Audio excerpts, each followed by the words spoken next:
Yeah, I stirred the pot recently back in Facebook when I made a comment about how I wasn't surprised when the courts reinstated CNN reporter Jim Acosta's press credentials to get back into the White House and the press briefing room.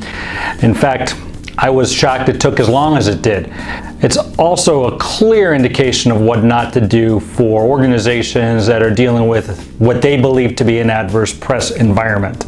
The reality is the way the Trump administration, his press secretary, and other people within the administration dealt with this is exactly the wrong playbook any organization deals with in a crisis like this. Because all you did was actually make it worse. Now let's say for the moment Jim Acosta overstepped his bounds. Let's just make that an assumption for a moment. That still doesn't mean you pull his credentials. You can simply stop the press conference, say thank you very much, and move on. There are other ways organizations can get their message told. And in fact, in any crisis event, you have 5 audiences and 5 vehicles by which you should convey your message. The media is just one of them.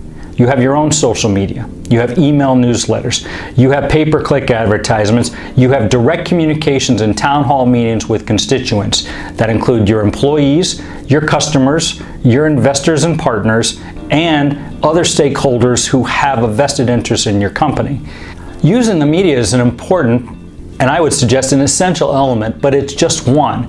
If you feel you're just not getting a fair shake, say thanks very much for the press conference, step away, and end the interview.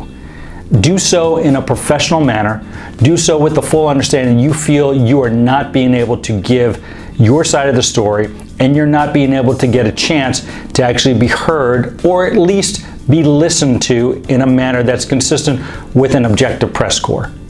You don't want to get into, dare I say, a pissing contest with a reporter. It's just not going to end well.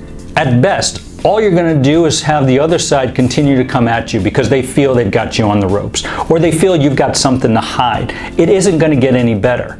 Remember, 2 goals in a crisis PR situation is to embolden your base to stay with you, while at the same time diffuse some of the tension with the opposition. You're not necessarily trying to convince them that your side is the right course of action, but you're trying to get them to quiet down on their side. Maybe give yours at least a casual thought, if nothing else. When you get into an argument with a reporter, all you're going to do is embolden their side as much as yours.